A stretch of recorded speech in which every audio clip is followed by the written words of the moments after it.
The Vivo V50 with stunning design and pro-level portrait photography. Buy now. இனி வீட்லயே பானிபூரி செய்யலாம் எல்லாரும். ஆச்சி பானிபூரி கிட். அருண்குமார் சுரேஷ் அப்படிங்கிற இருவரை 2 பேருக்குமே 25 வயது எங்க வச்சு கொலை பண்ணிருக்காங்க அப்படின்னா நாகவல்லி அம்மன் கோவில வச்சு தான் கொலை பண்ணிருக்காங்க. மோஸ்ட்லி எப்படி ஆயிடுச்சுன்னா ஒரு கொலை அப்படின்னாலே என்ன ரீசன் பார்க்கும்போது காமன் ரீசன் வந்து ரொம்ப ஃபிக்சேஷன் ஆயிடுச்சு. இப்போ ஒன்னு வந்து தொழில் போட்டினால நடந்ததா, நீ பெரிய ரவுடியா நான் பெரிய ரவுடியா, உன்னை நான் கொலை பண்ணிட்டேன் நான் அந்த இடத்துக்கு வந்துடலாம்ல அப்படிங்கிற மாதிரி ஒரு கான்செப்ட்னால நடக்கிற ஒரு கொலையா இருக்கு. முன்விரோதம் காரணமாக ஒன்னு இவங்களோட கேங்ல யாரையாவது இவங்க போட்டிருப்பாங்க, இல்ல அதுக்காக இவங்க போடணும்னு துடிப்பாங்க, அந்த மாதிரி ஒரு விஷயம். இன்னொன்று ரீசன்ட் டைம்ல இந்த பெண்ணுக்காக நடக்கிற கொலை வந்து ரொம்ப ஜாஸ்தி. 2022 நடந்த கொலைக்கு பலிக்கு பலி வாங்குவதற்காக நடந்த ஒரு விஷயம். 2 பேரும் ஃபுல்லா ஆல்கஹால் கன்சம்ஷன் இருந்திருக்கு. ஃபுல் போதையில இருந்தப்போ இவங்க வெட்ட வரப்போ என்ன இருக்கு அப்படின்னா அவங்களால எங்கேயுமே மூவ் பண்ண முடியல. பொதுவாகவே ஒருத்தரையோ 2 பேரையோ ஒரு கும்பல் தாக்குறாங்க அப்படின்னா எப்படியா இருந்தாலும் இன்னைக்கு நான் போனேன்னா இதை முடிச்சுட்டு தான் வருவேன் அப்படிங்கிற ஒரு விஷயம் தான் பார்க்கப்படுது. இங்கேயும் அவர்கள் கையில் அறிவாளு கத்தி எல்லாமே இருந்ததாக சொல்லப்படுது. போலீசார் வந்து விசாரணையை தொடங்கும்போது நான் சொன்னேன் இல்லையா, எப்பவுமே இப்போ ஒரு மர்டர் நடக்குதுன்னா முதல்ல 2 கோணத்தில் தான் விசாரணை ஆரம்பிக்கப்படும். ஒன்று முன்விரோதம் காரணமாகவா, இல்லை இவங்க இப்போ 8 பேர் தேடுதல் வேட்டை வந்து நடந்துட்டு இருக்கும் போது அப்புறம் செல்போன் அவங்களோட சிக்னல் வச்சு சேலம்ல இருக்கிறத வந்து கண்டுபிடிக்கப்படுது. சேலத்தில் போய் இந்த 8 பேர் கொண்ட கும்பலை வந்து அவங்க அரெஸ்ட் பண்ணி கூட்டிட்டு வந்தாங்க. அதில் 13 பேர் அருணோட லவரை கொலை பண்ணதுனால முன்பகை இருந்ததுனால இந்த சுகு காஃபி சுரேஷ்க்கும் இவங்களும் கொலை பண்ண வந்தப்போ என்ன ஆயிருக்கு இந்த இடத்துலனா, சுரேஷ் வந்து குப்புறப்படுத்து தூங்கியிருக்காரு. அந்த இடத்துல அருண் வந்து நேரா படுத்து தூங்கியிருந்தாலும் யாருன்னு தெரியாமல் வெட்டியிருக்காங்க. வெட்டின அப்புறம் தான் பார்த்துருக்காங்க அது அர்ஜுனன் கிடையாது. வணக்கம் மேம். வணக்கம். 16ஆம் தேதி இரவு நடந்த இரட்டை கொலை, சென்னை கோட்டூர்புரத்தில் நடந்த இரட்டை கொலை. ஸோ வந்துட்டு ரொம்ப நாளைக்கு அப்புறம் வந்துட்டு இரட்டை கொலை அப்படின்னு சொல்லி ஒரு விஷயத்தை கேள்விப்படுறோம். ஸோ எல்லா இடங்கள்லையுமே சட்டம் கடுமையாக இருக்கும்போது இந்த இரட்டை கொலை எதற்கு நடந்தது, எப்படி நடந்தது அப்படிங்கிற ஒரு தெளிவான விளக்கத்தை மக்களுக்கு கொடுங்களேன். ஏன்னா இப்போ சென்னையில் ரீசெண்ட் டைமில் பார்த்தோன்னா நிறைய பார்த்துட்டு இருக்கோம் நம்ம கொலைகள் இல்லையா. அம்பத்தூர் ஆகட்டும், அதாவது ஆம்ஸ்ட்ராங் அவர்கள் கொலையிலேருந்தே ஆரம்பித்து இப்போ ரீசெண்டாக நமக்கு நடந்த அம்பத்தூர்லேயே ஆகட்டும், அதாவது பேட்மிண்டன் கோச் அப்படின்னு சொல்லிட்டு நடந்த ஒரு விஷயம், அதுவும் ஒரு பெண்ணுக்காக நடந்த கூலிப்படி ஏவி விட்டு நடந்த ஒரு கொலையாக தான் பார்க்கப்படுது அதுவுமே அந்த இடத்துல. ஸோ அப்படி இருக்கும் போது தினேஷ்குமார் அதோட கொலை, அதுக்கு முன்னாடி நிறைய கொலைகள் சென்னையை மையமாக வச்சு நடந்துக்கிட்டே இருக்க ஒரு விஷயத்தை பார்க்க முடியுது. அதே மாதிரி இதுவும் கோட்டூர்புரத்தில் நடந்த ஒரு கொலை தான். 16ஆம் தேதி இரவு ஒரு 11 மணி அளவில் நடந்த ஒரு விஷயம். எங்கே வச்சு கொலை, அது அருண்குமார் சுரேஷ் அப்படிங்கிற இருவரை 2 பேருக்குமே 25 வயது எங்கே வச்சு கொலை பண்ணியிருக்காங்க அப்படின்னா நாகவல்லி அம்மன் கோவிலில் வச்சு தான் கொலை பண்ணியிருக்காங்க. ஓகே, எங்கே சொல்கிறாங்க, சித்ரா நகர் ஃபர்ஸ்ட் ஸ்ட்ரீட்டில் இருக்க கோவிலில் வச்சு தான். சரி, என்ன நடந்தது இந்த மாதிரி இப்போ மோஸ்ட்லி எப்படி ஆயிடுச்சுன்னா ஒரு கொலை அப்படின்னாலே என்ன ரீசன்னு பார்க்கும்போது காமன் ரீசன் வந்து ரொம்ப ஃபிக்சேஷன் ஆயிடுச்சு. இப்போ ஒன்று வந்து தொழில் போட்டினால நடந்ததா, நீ பெரிய ரவுடியா நான் பெரிய ரவுடியா, உன்னை நான் கொலை பண்ணிட்டேன்னா நான் அந்த இடத்துக்கு வந்துடலாம்ல அப்படிங்கிற மாதிரி ஒரு கான்செப்ட்னால நடக்கிற ஒரு கொலையாக இருக்குது. ரெண்டாவது பார்த்தோம் அப்படின்னா இங்கே என்னவா இருக்குது அப்படின்னா முன்விரோதம் காரணமாக ஒன்று இவங்களோட கேங்கில் யாரையாவது இவங்க போட்டிருப்பாங்க, இல்லை அதுக்காக இவங்க போடணும்னு துடிப்பாங்க, அந்த மாதிரி ஒரு விஷயம். இன்னொன்று ரீசெண்ட் டைமில் இந்த பெண்ணுக்காக நடக்கிற கொலை வந்து ரொம்ப ஜாஸ்தி ஆகிடுச்சு. இதுவும் கூட அதுக்காக நடந்ததா? எக்ஸாக்ட்லி, இதுவும் அதற்காக நடந்த ஒரு கொலை தான். ஓகே, பெண்ணுக்காக நடந்த ஒரு கொலை தான். பட் சரி, அது என்ன ஆயிடுச்சுன்னா அது ஏன்னு தெரியல, ஒரு பெண்ணுன்னு வரும்போது வந்து அது உண்மைதான், ஒரு பெண்ணுன்னு வரும்போது ஆண்களும் கத்தியை தூக்குறாங்க, ஆணுன்னு வரும்போது பெண்களும் முடிய பிடிச்சி கொலையாடி சண்டை போட்டுக்கிறாங்க. பட் இன்னும் பெரிய ஒரு கொலை சம்பவமாக வந்து மாறலை அப்படின்னு நான் நினைக்கிறேன் ஆக்சுவலி. பட் இங்கே வந்து இந்த ரவுடிசம் பேஸில் இருக்கும் போது ஒன்று நம்ம பார்த்துருப்போம், பாண்டிச்சேரியில் மர்டர் பார்த்துருப்போம், நம்ம காதலிக்காக சத்யா பார்த்துருப்போம். அதாவது லவர்ஸ் டே கிஃப்டாக கேட்டாங்கன்னு சொல்லி அந்த இடத்துல கொலை செஞ்ச ஒரு விஷயம் நம்மளால் பார்க்க முடிஞ்ச ஒரு விஷயமா இருக்குது. ஸோ ட்ரிபிள் மர்டர், அந்த மாதிரி நிறைய விஷயங்கள் பெண்களுக்காக பெண்களை சார்ந்து நடக்கக்கூடிய ஒரு விஷயம். இது ஒரு 3வது இடத்தை பிடிச்சிருக்கு அப்படிங்கிறது தான் ஒரு வருத்தத்துக்குரிய விஷயமா இருக்குது இந்த இடத்துல. ஓகே, ஏன்னா reason for murder that to brutal murder அப்படின்னும் போது ஸோ இங்கேயும் நம்ம பார்க்கக்கூடிய விஷயம் என்னென்னா அதை சொல்கிற மாதிரி 16ஆம் தேதி இரவு வந்து நடந்த ஒரு விஷயமா இருக்குது. 3 தனிப்படை அமைச்சு போலீஸார் வந்து தேடிட்டு இருந்தாங்க. நம்மளாலே அதை நியூஸில் பார்க்கும்போது பார்க்க முடியல. அந்த கோவிலோட இதில் தர ஃபுல்லாக ரத்தம், அது அவ்வளோ விஷயம் அந்த இடத்துல. ஸோ இதில் வந்து என்னென்னா 8 பேர் கொண்ட கும்பல் வந்திருக்காங்க. அதாவது 4 இருசக்கர வாகனத்தில் வந்து வெட்டிட்டு போனது அந்த இடத்துல தெரிஞ்ச ஒரு விஷயமா இருக்குது. பட் யூஸ்வலாக இன்னொன்று இருக்கும், என்னென்னு பார்த்தீங்கன்னா ஒரு கொலை செஞ்சாங்க அப்படின்னா ஒன்று சரண்டர் ஆவாங்க. அது யூஸ்வல் ட்ரெண்ட் ஆகிடுச்சு, சரண்டர் ஆகிற ஒரு விஷயம். ஓகே, பட் ஆனால் சில கேஸில் பார்த்தா சரண்டர் ஆனவங்க இந்த கொலையை பண்ணியிருக்க மாட்டாங்க, இல்லை அவங்க தான் பண்ணியிருப்பாங்க அந்த மாதிரி விஷயம். இல்லைனா என்ன பண்ணுவாங்க, ஒரு எங்கேயாவது ரோட்டில் ஸ்பாட்டில் வெட்டிட்டு நேராக கோர்ட்டுக்கு போய் சரணடைகிறத நம்மளால் நம்ம பார்த்துருக்கோம் அந்த இடத்துல. இல்லை அப்படின்னா வந்துட்டு போலீஸார் தேடுற ஒரு விஷயம், பதுங்கி இருந்து கிடைக்காம இருக்க ஒரு விஷயம், அந்த மாதிரி படைகள் அமைக்கிறது, அந்த மாதிரி நிறைய விஷயங்கள் இருக்குது. இதுலேயும் என்ன ஆச்சு அப்படின்னா போலீஸாரால் உடனே கண்டுபிடிக்க முடியலை. அதனால தான் அவங்க தனிப்படை அமைச்சு தேடக்கூடிய ஒரு விஷயம் வந்து இங்கே பார்க்க முடிஞ்சுது. சொன்ன மாதிரி அறிவால் வெட்டு அப்படிங்கிற ஒரு விஷயம் இதில் இருக்குது. இன்னொன்று என்னென்னா 2 பேரும் ஃபுல்லாக ஆல்கஹால் கன்சம்ஷன் இருந்திருக்கு. ஃபுல் போதையில் இருந்தப்போ இவங்க வெட்ட வரப்போ என்ன ஆயிருக்கு அப்படின்னா அவங்களால எங்கேயுமே மூவ் பண்ண முடியல. ஓகே. ஏன்னா பொதுவாகவே ஒருத்தரையோ 2 பேரையோ ஒரு கும்பல் தாக்குறாங்க அப்படின்னா அதுவே அங்கேருந்து மூவ் பண்ணி போகிறது ரொம்ப கஷ்டம்.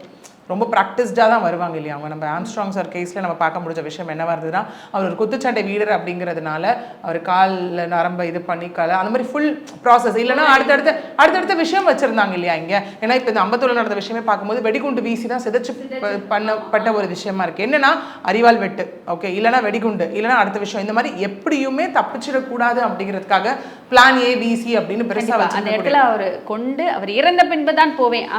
ஆம்ஸ்ட்ராங் அவர்கள் விஷயத்துலையுமே அப்படிதான். அவர் ஓடிடக்கூடாதுன்னு முதல்ல காலை தான் விட்டுனாங்க. அப்படியும் அவர் இருந்து போகலைன்னா கையில் பாம்பு வச்சுருந்தாங்க. எல்லாம் அந்த இடத்துல அந்த விஷயத்தை முடிச்சுட்டு தான் போவேன் அப்படிங்கிற மாதிரி தான் அவங்க பண்ணிட்டு இருக்கிறாங்க. அது எப்படி ஆயிடுச்சு அப்படின்னா, எப்படி சொல்லுவாங்களே, என்னது, நம்ம ஒரு விஷயம் அசைன்மெண்ட் கொடுத்த அசைன்மெண்ட்டை ப்ராப்பராக முடிக்கணும், அதுக்கு நான் பிளான் A B எப்படியா இருந்தால் இன்னைக்கு நான் போனேன்னா இதை முடிச்சுட்டு தான் வருவேன் அப்படிங்கிற ஒரு விஷயம் தான் பார்க்கப்படுது. இங்கேயும் அவர்கள் கையில் அறிவாள் கத்தி எல்லாமே இருந்ததாக சொல்லப்படுது. சரி, போலீஸார் விசாரணையை தொடங்கும்போது நான் சொன்னேன் இல்லையா, எப்பவுமே இப்போ ஒரு மர்டர் நடக்குதுன்னா முதல்ல 2 கோணத்தில் தான் விசாரணை ஆரம்பிக்கப்படும். ஒன்று முன்விரோதம் காரணமாகவா, இல்லை தொழில் போட்டி காரணமாகவா, இல்லை என்ன அப்படின்னா அவங்களோட ஸ்ட்ரென்த்தை ப்ரூவ் பண்ணக்கூடிய ஒரு விஷயமா இருக்குமா அப்படிங்கிற ஒரு விஷயம். முன்விரோதம் அப்படின்னா ஒன்று முன்னாடி நடந்திருக்கலாம், இல்லை இவங்க 2 பேரும் ஜெயிலில் ஏதாவது பிளான் பண்ணிட்டு வெளியே வந்திருக்கலாம். ஏன்னா இன்னைக்கு நிறைய குற்றங்கள் நடக்கிறது. நம்மளால என்ன சொல்ல முடியுதுன்னா, உள்ள பிளான் போட்டு கொடுத்துட்றாங்க, வெளியே வெல் பிளான் அண்ட் எக்ஸிக்யூட்டட் அப்படிங்கிற ஒரு விஷயம் தான் இங்கே பார்க்க முடியுது. இன்னும் நிறைய ரவுடிஸ் இன்னைக்கு எப்படி ஃபீல் பண்ணுறாங்கன்னா, வெளியே இருந்தால் என்னை எவனாவது போட்டுருவான்ப்பா, பேசாமல் நான் ஜெயிலுக்குள்ளே இருக்கேன். அந்த மூவியில் வர டைலாக் மாதிரி தான், வெளியே ஃபுல் போலீஸ் பந்தோபஸ்தோட நான் உள்ளே சேஃபாக இருக்கேன் அப்படிங்கிற ஒரு கான்செப்ட் தான் இன்னைக்கு நிறைய பேருமே விரும்பக்கூடிய. குற்றவாளிகளுக்கு பாதுகாப்பான இடம் ஜெயில் அப்படின்னு சொல்கிறீங்களா? இல்லை, அப்படின்றத விட அவங்க அப்படி ஃபீல் பண்ணுறாங்க அப்படிங்கிற ஒரு விஷயம் இருக்குல்ல. ஏன்னா நீங்கள் யோசிச்சு பாருங்களேன், இப்போது நிறைய குற்ற சம்பவங்கள் இப்போ நம்ம பார்த்தோம், ஒரு டிரான்ஸ்ஜெண்டர் அவங்க சொன்ன ஒரு விஷயமாகட்டும், அந்த அவங்க ராபர்ட் அந்த விஷயம் இருக்கும்போது எல்லாருமே சொன்ன விஷயம் திருந்தி வாழலாம். வசூல் ராஜா காஞ்சிபுரம்ல திருந்தி வாழலான்னு இப்போதாங்க நினச்சாங்க. அதுக்குள்ளே அப்போ உள்ளே இருக்க வரைக்கும் எதுவுமே இல்லை. எப்படா வெளில வருவாங்க, வெளில வந்தோடனே இவங்க அவங்கள காலி பண்ணலாமா, அவங்க இவங்களை காலி பண்ணலாமா அப்படின்ற ஒரு விஷயம் தான் இருக்குது. நம்ம என்னமோ உள்ளே போகிற ஜெயிலுன்ற ஒரு கான்செப்ட் திருந்துறதுக்காக வச்சுருக்கோம். ஆனால் அது யாரும் திருந்துற மாதிரி தெரியல. உள்ளே இருக்க வரைக்கும் இருக்கலாம், அது எப்படி பிளான் பண்ணலாம், எப்படி அது ஒரு ஹப்பாக தான் யூஸ் பண்ணிக்கிறாங்களோ அப்படிங்கிறது தான் இப்போ எப்படி சொல்கிறது, யோசிக்க வைக்கக்கூடிய ஒரு விஷயமா இருக்குது. ஸோ போலீஸும் இந்த விஷயத்தில் அவங்களோட விசாரணையை ஆரம்பிக்கும் போது என்ன தெரிஞ்சது அப்படின்னா, இங்கே 2022 நடந்த கொலைக்கு பழிக்கு பழி வாங்குவதற்காக நடந்த ஒரு விஷயம். ஓகே, இது என்ன அப்படின்னா, இப்போ ஒரு பேர் வரும், என்னன்னா சுக்கு காஃபி சுரேஷ் அப்படின்னு ஒருத்தர் பேர் இந்த இடத்துல வருது. சுக்கு காஃபி சுரேஷ், ஓகே, அவரும் ஒரு பெரிய ரவுடி தான் இந்த இடத்துல. ஓகே, வரும்போது இங்கே என்ன சொல்கிறாங்க அப்படின்னா, சுக்கு காஃபி சுரேஷும் இவங்களுக்கும் இந்த நம்ம சொன்னோம் இல்லையா அருண் அப்படிங்கிற பர்சனுக்கும் இதில் இன்னொன்று நான் சொல்லிடுறேன், ஆல்ரெடி இவங்க மேலே குற்ற சரித்திர பின்னேடு உள்ள பர்சன்ஸ் தான் எல்லாருமே. இங்கே அருண்குமார் அப்படிங்கிற பர்சன் மேலே ஆல்ரெடி பார்த்தோன்னா 7 கிரிமினல் கேசஸ் இருக்குது.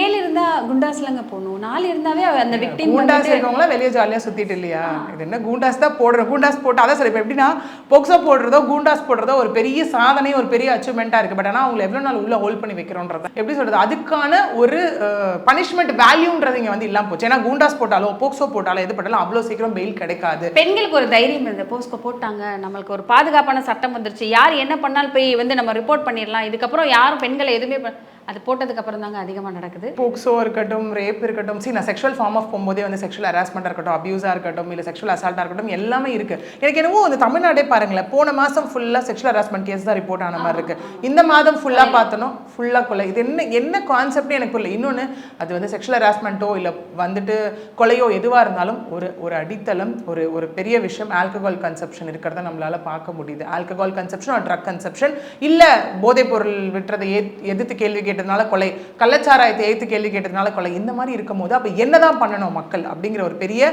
குவெஸ்சன் மார்க் இங்கே நம்ம வந்திருக்கு இல்லையா எல்லாருக்குமே. அதுதான் ஒரு வருத்தத்துக்குரிய விஷயமா இருக்கு. பட் இதுக்கு என்ன நடக்க போகுது, என்ன பண்ண போறாங்க அப்படிங்கிறது தான் எப்படி சொல்றது, அதை விட்டுறணும் அப்படியே போகிற வழியில் போட்டோம். நீங்கள் சொன்ன மாதிரி அந்த மாதம் அப்பா மல்லிகைப்பூ நல்ல சீசன் இருக்கும், இந்த மாதம் அப்பா மாப்பிள்ளை நல்லா கிடைக்குங்கிற மாதிரி போன மாதம் ஃபுல்லாக பாலியல் வழக்குகளாக வந்தது. இந்த மாதம் தொடர்ந்ததுலேருந்து அங்கே கொலை இங்கே கொலை சுற்றி கொலைகள். ஏன்னா இது நம்ம இங்கே உட்காந்து இந்த விஷயத்தை எவ்வளோ தான் பேசியிருந்தாலும் பதில் சொல்ல வேண்டியவங்க யாரும் வாயை திறக்கிற மாதிரி அந்த விஷயத்துக்கு தெரியல. ஏன்னா லான்ற ஒரு விஷயம் ஆல்ரெடி ஸ்ட்ராங்காக தான் இருக்குது. பட் அதை எக்ஸிக்யூட் பண்ணுற சிஸ்டம் எப்படி இருக்குது அப்படிங்கிறது தான் இங்கே பெரிய குவெஸ்சன் மார்க்காக இருக்குது. கண்டிப்பாக. ஸோ மக்களுக்கு இது மூலமாவது சில விஷயங்கள் தெரிந்து கொள்ளட்டும் அப்படிங்கிறனால தான் அவங்க மாதிரி அட்வொகேட்ஸ் எல்லாம் கூப்பிட்டு என்னதான் அந்த கேஸில் நடந்திருக்கு, எதற்காக நடந்ததுக்கு, இது பின்னணி என்ன அப்படின்னு கேட்டிருக்கோம். அதுக்கப்புறம் இதுல இந்த மாதிரி விஷயம் என்ன இருக்கு அப்படின்னா, இவங்க என்ன பண்றாங்கன்னா, நான் சொல்ற மாதிரி சாயின் ஷா அப்படிங்கிற ஒரு பொண்ணு பிக்சருக்குள்ள வராங்க. அவங்க யாரு அப்படின்னா அருணோட காதலி.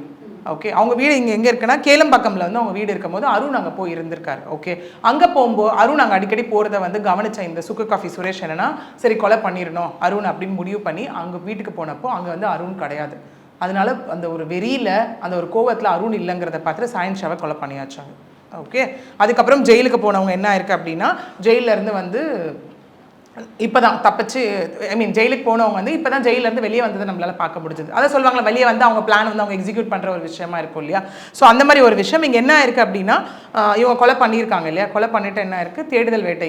இவங்க இப்போது 8 பேர் தேடுதல் வேட்டை வந்து நடந்துட்டு இருக்கும் போது அப்புறம் செல்ஃபோன் அவங்களோட சிக்னல் வச்சு சேலமில் இருக்கிறத வந்து கண்டுபிடிக்கப்பட்டது. சேலத்தில் போய் இந்த 8 பேர் கொண்ட கும்பலை வந்து அவங்க அரெஸ்ட் பண்ணி கூட்டிகிட்டு வந்தாங்க. அதில் 13 பேர் ஓகே வந்து என்னென்னா தாம்பரம் அப்படிங்கிற விஷயமும், அதில் 6 பேருக்கு திரும்ப இங்கே மாவுக்கட்டு போடப்பட்ட ஒரு விஷயம். ஸோ இந்த மாதிரி விஷயம் போயிட்டு இருக்கோம். போலீஸ் அரெஸ்ட் பண்ணுறாங்க. அரெஸ்ட் பண்ணி அவங்க விசாரிக்கும் போது என்ன தெரிய வருது இங்கே சொல்கிறதுனா, அர்ஜுனன் வந்துட்டு இவரோட அண்ணன், அதாவது யாரோட அண்ணன்னா அருணோட அண்ணன் அப்படின்னு சொல்லப்படுது.